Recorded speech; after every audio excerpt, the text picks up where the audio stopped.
Hello friends, welcome back to AVS easy cooking.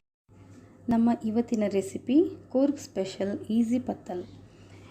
ಈಸಿಯಾಗಿ ಪತ್ತಲ್ ಹೇಗೆ ಮಾಡೋದು ಅಂತ ನೋಡೋಣ. ಅದಕ್ಕೆ ಬೇಕಾದ ಸಾಮಗ್ರಿಗಳು: 1 ಕಪ್ ನೆನೆಸಿಟ್ಕೊಂಡಿರುವಂತಹ ರೈಸ್, ಹಾಗೂ 2 ಸ್ಪೂನ್ ಅನ್ನ, 1 ಸಣ್ಣ ಈರುಳ್ಳಿ ಸಣ್ಣದಾಗಿ ಹೆಚ್ಚಿಟ್ಕೊಂಡಿದ್ದೀನಿ, 1 ಸ್ಪೂನ್ ಸೋಂಪು, 1-2 ಸ್ಪೂನಷ್ಟು ಕಾಯಿ ತುರಿ. ಈಗ ಒಂದು ಮಿಕ್ಸಿ ಜಾರಿಗೆ ನೆನೆಸಿಟ್ಕೊಂಡಿರುವಂತಹ ಅಕ್ಕಿಯನ್ನು ಹಾಕಿ ಅದರ ಜೊತೆಗೆ 2 ಸ್ಪೂನ್ ಅನ್ನವನ್ನು ಹಾಕಿ ಗ್ರೈಂಡ್ ಮಾಡ್ಕೊಳ್ಳೋಣ.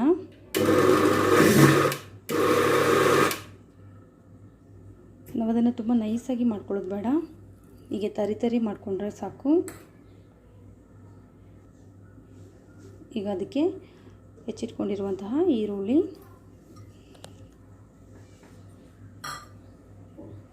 ಹಾಗೂ ಕಾಯಿ ತುರಿಯನ್ನು ಹಾಕ್ಕೊಂಡು ಅದನ್ನೊಂದೆರಡು ಸಲ ಹೀಗೆ ಗ್ರೈಂಡ್ ಮಾಡಿದ್ರೆ ಸಾಕು, ತುಂಬ ನೈಸ್ ಆಗೋದು ಬೇಡ.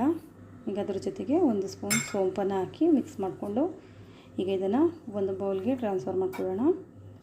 ಈಗ ನಾವು ಗ್ರೈಂಡ್ ಮಾಡ್ಕೊಂಡಿರುವಂತಹ ಇದರ ಜೊತೆಗೆ ರುಚಿಗೆ ತಕ್ಕಷ್ಟು ಉಪ್ಪನ್ನು ಹಾಕಿ 2-3 ಸ್ಪೂನ್ ಅಕ್ಕಿ ಹಿಟ್ಟನ್ನು ಸೇರಿಸಿ ಅದನ್ನು ಚೆನ್ನಾಗಿ ಕಲಿಸ್ಕೊಳ್ಳೋಣ. ರೊಟ್ಟಿ ತಟ್ಟುವ ಹದಕ್ಕೆ ಅದು ಬರಬೇಕು, ಯಾಕಂದರೆ ನಾವು ಅದನ್ನ ತಟ್ಟಿ ಎಣ್ಣೆಲಿ ಹಾಕ್ತೀವಿ.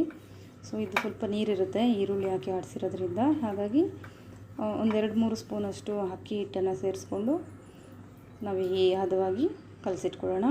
ನಂತರ ಒಂದು ಪ್ಯಾನಿಗೆ ಎಣ್ಣೆ ಹಾಕಿ ಎಣ್ಣೆ ಬಿಸಿ ಆದಮೇಲೆ ನಾವು ಮಾಡಿಟ್ಕೊಂಡಿರುವಂತಹ ಹಿಟ್ಟನ್ನು ಸಣ್ಣ ಉಂಡೆ ಮಾಡಿಕೊಂಡು ಅಂಗೈಗೆ ಸ್ವಲ್ಪ ಎಣ್ಣೆ ಸವರ್ಕೊಂಡು ಅಂಗೈಯಲ್ಲೇ ತಟ್ಟಿ ಅದನ್ನು ರೊಟ್ಟಿ ಥರ ಮಾಡ್ಕೊಳ್ಳೋಣ.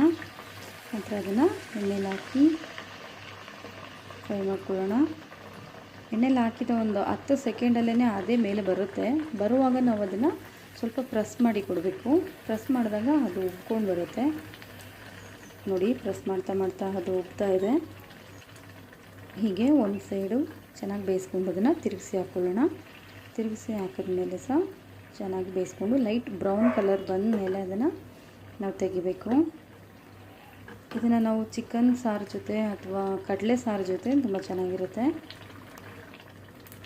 ಟ್ರೈ ಮಾಡಿ ನೋಡಿ ಒಂದು ಸಲ. ಈಗ ನಮ್ಮ ಪತ್ತಲ್ ಬೆಂದಿದೆ, ನಾವು ಇದನ್ನು ತಗೊಳ್ಳೋಣ.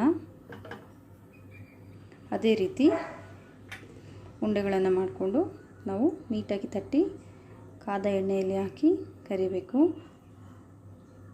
ನಾವು ಅದನ್ನು ತಟ್ಟುವಾಗ ತುಂಬ ತೆಳು ಸಹ ತಟ್ಟಬಾರ್ದು, ತುಂಬ ಮಂದ ಸಹ ತಟ್ಟಬಾರ್ದು, ಮೀಡಿಯಮ್ ಆಗಿ ತಟ್ಟಿ ಎಣ್ಣೆಯಲ್ಲಿ ಹಾಕಬೇಕು. ನಂತರ ಅದು ಸ್ವಲ್ಪ ಮೇಲೆ ಬಂದ ಹಾಗೆ ನಾವು ಅದನ್ನು ಹೀಗೆ ಪ್ರೆಸ್ ಮಾಡಿ ಕೊಡಬೇಕು.